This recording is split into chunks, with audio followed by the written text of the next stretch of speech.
Hai, Assalamualaikum. Selamat tengah hari buat jutawan mukmin.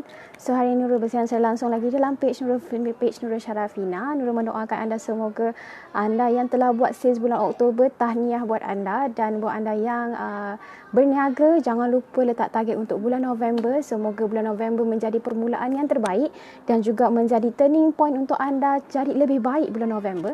Mendoakan anda semoga anda mendapat kejayaan yang luar biasa bulan November. So, nama saya Nurul Syarafina. Kepakaran saya adalah membantu si rumah menjadi usahawan hanya bermula daripada rumah. Dan terima kasih buat anda yang support live Nurul, support video-video Nurul. Tolong like dan juga share. Terima kasih banyak Nurul ucapkan pada anda. Semoga setiap satu ilmu yang Nurul beri setiap hari, ia akan memberi semangat buat anda, memberi motivasi dekat anda dan juga memberi motivasi kepada orang lain. Dan juga jangan lupa untuk sentiasa tag sahabat-sahabat anda yang memerlukan motivasi setiap hari, yang memerlukan target setiap hari. Semoga ia akan membantu sahabat-sahabat anda. Okay?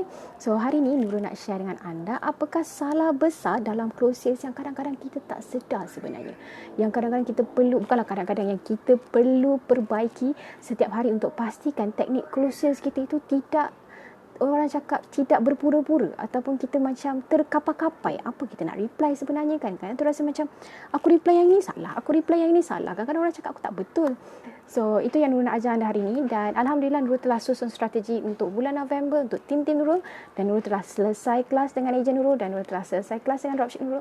Alhamdulillah selesai, dan Nurul nak share dengan anda pula ilmu seterusnya untuk anda dapat juga benefit walaupun anda bukan tim Nurul, tetapi Nurul sudi untuk berkongsi. Jika ia membantu, insya-Allah, apa salahnya kan? So, salah besar dalam membuat close sales. Salah besar. So, ini yang Nurul nak ajar anda supaya anda ingat dalam kepala dan perlu perbaiki setiap hari. So, apakah salah besar close sales ni kan? Kenapa? Kenapa salah sangat ni? Tak adalah orang kata dosa besar tu, tidaklah. Tapi first, salah kita adalah kita tak faham produk. Tak faham. Kadang-kadang tu kan bila orang cakap, oh ni I ada komisen ni RM20, RM30 satu produk ni, jomlah join dengan I. Lepas tu bila you tengok orang tu bagi testimoni, seorang dah beli kereta, seorang dah beli rumah, seorang dah beli boleh beli hadiah untuk mak dia, yang ni dah boleh bagi macam-macam dekat mak dia. Kita macam, nak macam tu. Okeylah aku jual. Dah tak jadi. Lepas tu macam terfikir, kenapa orang tu boleh jual, aku tak boleh jual? Kenapa orang tu boleh dapat sales ribu-ribu, kenapa aku tak boleh? Kenapa? And we keep questioning, kenapa? Tapi sebenarnya salah kita. Salah sebab kita tidak faham konsep produk tu dan apakah produk tu mampu bantu orang lain. Okey? So, ini yang selalu Nurul sebut. Tujuan kita buat bisnes adalah untuk kita bantu orang lain. So, benda yang pertama sekali adalah bantu. Memanglah kita cakap, oh sedapnya komisen dia. Satu botol RM20 komisen. Kalau kali dengan 10 dah 200. Oh, banyak tu kan. Boleh pergi balik haji lah katanya. Tapi tidak sebenarnya. Kalau misal kata kita punya konsep berniaga tu tidak betul, kita letak sebenarnya konsep kita berniaga lah untuk kita bantu orang lain. Kita bantu. So, sebab tu kalau you nak jual sesuatu benda, you kena try dulu produk tu bagus ke tak bagus, then only you boleh jual. Kalau you tak tahu apa-apa pasal produk tu, you nak bercakap pun you akan gagap.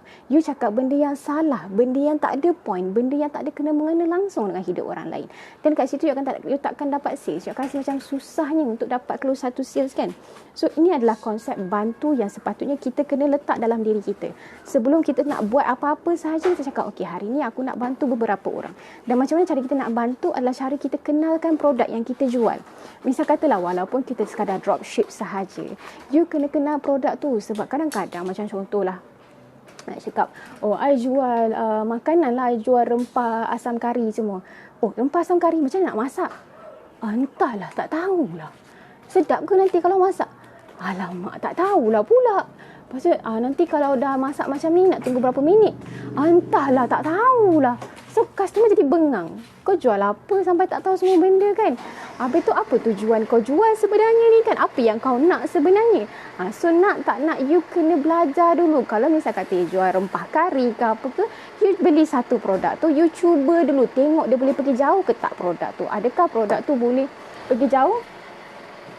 Adakah produk tu boleh pergi jauh? Ataupun produk tu sekadar macam cakap tak serupa bikin, you nampak macam sedap tapi sebenarnya tidak. So, adakah konsep tu macam tu? So, you kena cuba dulu. You kena cuba dulu, rasa dulu, adakah betul benda tu boleh bantu orang lain, permudahkan orang lain. Sebab biasanya orang jual paste ni macam paste asam pedas, paste asam kari ke apa ke kan. So benda tu sebenarnya memudahkan orang-orang suri rumah, tak perlu menumis, orang yang ada anak kecil tak perlu nak potong bawang, tak perlu nak blender dan sebagainya. So itu memudahkan orang. Tapi misal kata kalau you tak tahu macam mana cara nak jual dan you tak faham konsep produk tu macam mana, you cakap apa sekalipun orang takkan beli. So itu adalah konsep yang kita nak cakap. So you kena faham produk tu. Walau apa saja produk kita jual, cuba dulu adakah dia betul membantu orang lain. Buat testimoni diri kita sendiri dulu. Cuba dekat diri kita, andai kata dekat diri kita betul, dan baru you bagi dekat orang lain. Senang you akan cakap, oh Ais ni dah cuba dah produk ni, bagus. Ais ni dah cuba dah paste kari ni, memang senang. You masuk campak, panaskan api, masukkan bahan, siap dah. So you pergi, orang cakap tak perlu you nak kecah-kecah. Orang kata tengah pakai makeup pun boleh masak. Lepas tu orang cakap tengah bersiap cantik-cantik pun boleh masak. Tinggal tunggu lelaki nak makan je. Memang sangat-sangat mudah. So kita menggunakan testimoni diri kita sendiri adalah lebih mudah berbanding orang lain. Okay? So itulah salah you yang pertama, bila you tak faham produk tu. You tak tahu konsep dia macam mana. You tak tahu apa yang produk tu boleh bantu orang lain. Itu adalah satu benda yang sangat-sangat susah. Okay? Dan yang kedua, you copy paste script. So ini adalah silap. You copy paste tapi you tak baca apa yang ada dekat dalam ayat-ayat tu. You copy, you paste tapi you tak baca. You tak betulkan pun nombor telefon ni pun you tak betul. Lepas tu detail semua tak betul. Lepas tu entah apa, you nampak ayat tu, ayat sedap je. Lepas tu cakap, wah hari ni aku tak ada posting apa-apa lagi lah. Copy je lah semua. Kita pun copy je semua. Dah copy-copy, kita dah paste, kita dah promote semua benda, kita dah letak semua dekat grup. Tiba-tiba salah. Macam mana kita nak cari balik? Susah nak cari balik. So nak tak nak, sebelum you copy sesuatu benda, sebelum you nak promote sesuatu benda, you ubah dulu ayat dia ikut apa yang kita rasa lebih selesa. Adakah kita baca tu kita rasa macam, oh aku cepat faham, aku boleh faham, mesti orang lain pun boleh faham. Kalau misal kata kita baca berkali-kali pun kita tak faham apa yang you expect orang luar boleh faham apa yang you tulis. So memang tak boleh. You nak copy paste sekalipun untuk memudahkan kerja you, tetapi dia tidak akan mendatangkan apa-apa sahaja sales. So benda tu sangat-sangat orang cakap buang masa. Sangat-sangat buang masa. You takkan ada sales langsung. Lepas tu you copy paste pun orang boleh nampak. Ayat skrip robot pun orang boleh nampak. Lepas tu langsung tak menarik hati customer. So you memang takkan ada sales. Semudah itu sahaja yang kita nak tahu. Sama ada kita boleh close sales ataupun tak boleh close sales. Sama ada kita punya ayat tu boleh pergi jauh ke tak boleh pergi jauh. Okay. Lepas tu yang ketiga, ini yang terakhir. Too hard sell. Too hard sell. Too hard sell.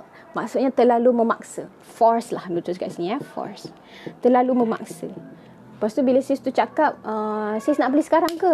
Nak beli sekarang ke nak beli nanti? Sis nak beli bila? Lepas tu nanti sis macam ni. Lepas tu bila 5 minit je, puan nak tak beli lagi satu? Lepas tu nak tak lagi 2? Puan macam mana? Kejap setiap 5 minit kita tanya dengan dia nak beli tak?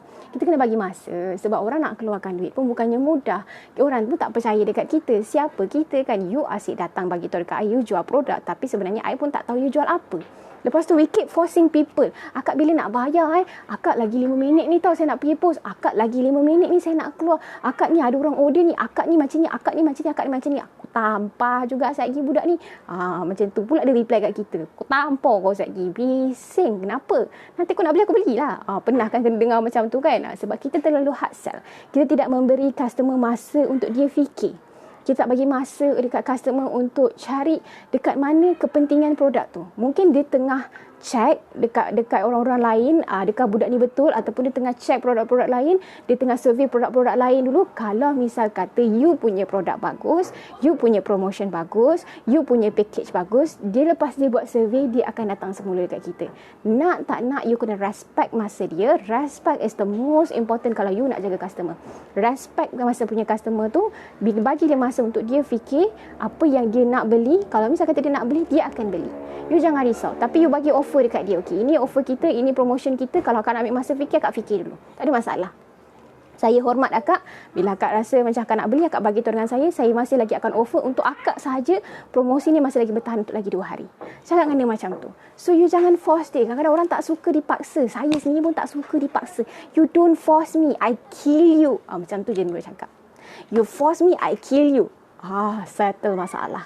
Sebab Nurul memang tak suka orang paksa Nurul. Kita macam, okay, kita dah ada target kita nak beli apa, kita dah tahu apa produk tu, kita dah tahu target kita, we will work for it. You jangan risau. Kalau misal kata you punya promotion bagus, I tengok you punya offer pun bagus, I tengok you punya service pun bagus, sorry, internet habis. Okay. So, you punya reply pun bagus. You punya feedback pun bagus. So, I akan datang kat you balik. So, you tak perlu paksa-paksa I pun. Setengah orang dia memang tak suka dipaksa. Dia memang tak suka di follow up setiap 5 minit. Rasa macam bengangnya kau asyik follow up aku 5 minit. Kau ni kenapa tak kerja lain? Selalu macam tu. Okay? So, jangan force people. Jangan terlalu copy paste ayat. Dan jangan tidak faham kepada produk. Kena faham produk. Apa sahaja you jual, beli satu, invest satu. You kena cuba dulu. You jangan jual dan dapat rezeki yang tidak halal, yang tidak berkat. Itu Nurul cakap dengan anda, jangan jual produk dan duit yang anda dapat tidak halal ataupun tidak berkat. Maksudnya anda menipu. Itu Nurul tak suka. Nurul tak suka membuat jualan dalam keadaan menipu. Maksud Nurul menjual dalam keadaan menipu adalah kita tidak pakai produk tu, tapi kita cakap, okey, produk tu bagus. Macam mana you tahu produk tu bagus? Orang lain cakap. Orang lain yang cakap, orang lain yang guna, orang lain yang buat semua benda. I tak tahu, I tukang jual je. So, adakah you rasa rezeki tu berkat? Adakah you rasa rezeki tu akan berpanjangan? Adakah you rasa perniagaan you akan berpanjangan? Adakah you rasa you boleh dapat manfaat daripada rezeki tu? Tidak. You takkan dapat. Sebab tu you rasa macam, susahnya aku nak berniaga kan? Kenapa orang lain jual boleh tak boleh, aku jual tak boleh? Sebab you tak pernah cuba. You tak pernah tahu apa feedback dekat diri you dan you rasa macam aku tak apa, yang penting aku dapat duit. Bila you dapat macam tu, apa yang you dapat hanyalah duit tapi bukan keberkatan, bukannya rahmat. Maksudnya rezeki tu dapat duit tu je. Lepas tu duit tu bila you dah pakai benda lain semua dah hilang, dah habis. Dah tak ada dah duit tu kat mana, you tak jumpa dah. Okay, so nak tak nak you kena cuba dulu produk you. Misal kata you jual produk skincare. You jual produk skincare, misal katalah you tak pernah cuba produk skincare tu. Dan misal kata ada customer, produk dia bermasalah kat muka dia. Apa patut you buat? Adakah you lari? You akan lari. You akan cakap, oh HQ punya produk lah ni, macam ni. Tapi you yang jual. Duit tu pergi dekat you. Apa you patut buat?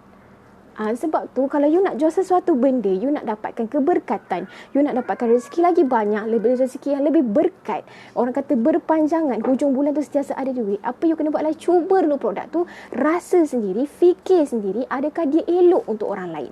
Jika pakai sendiri pun elok, maksudnya dia mampu membantu orang lain dapat keberkatan yang sama, dapat keadaan yang sama dan dapat situasi yang sama macam you rasa sekarang. You rasa macam bahagia, muka you dah cantik, so you pun nak bantu orang lain lebih cantik lagi. Kalau orang cakap kenyang, aku nak bantu orang lain lagi kenyang lagi daripada aku. So, bila you ada konsep membantu macam tu, rezeki you takkan pernah berhenti. You akan dapat keberkatan rezeki yang tak pernah you dapat sebelum ni. So, benda tu sangat-sangat penting. Jangan pernah menipu dalam perniagaan. Okay? Jangan pernah rasa macam aku nak untung lebih. Sentiasa kena ada niat nak bantu orang. Apa sahaja produk yang you jual, dia mampu membantu orang lain, cuma you tak faham konsep. Itu sahaja. You jual produk makanan pun you bantu orang untuk kenyang. You jual produk kurus pun you bantu orang untuk lebih sihat. So, konsep macam tu yang sepatutnya ada dalam kepala, yang patut kita tekankan, kita nak bantu lebih ramai orang setiap hari. Okey, jangan cakap okey aku nak untung 10,000 hari ni, tapi dengan hasil yang tidak halal, dengan hasil yang tidak berkat. So, tak nak macam tu. Aku nak bantu 10 orang hari ni, ya Allah. Apa sahaja rezeki kau, aku terima. Aku terima asalkan hari ni aku nak bantu 10 orang. Faham tak situasi macam tu? Okay? So, itu sahaja daripada Nurul. Terima kasih yang tengok live Nurul. Jangan lupa like dan juga share. Support Nurul. Jangan lupa follow page Nurul juga. Okey, buat anda yang masih lagi tercari-cari untuk bersama dengan Nurul, bersama keluarga Nurul untuk capai sales beribu-ribu setiap bulan, dapatkan reward 2 kali sebulan, dan juga dapat kelas, dapat juga free gift, dapat juga reward dan sebagainya. Jom bersama dengan Nurul, bersama kita berjaya untuk bulan November nanti. Strategi pun dah ada. Jaga diri. Nama saya Nurul Syarafina. Kepakaran saya membantu si rumah menjadi usahawan hanya bermula daripada rumah. Jaga diri. Assalamualaikum.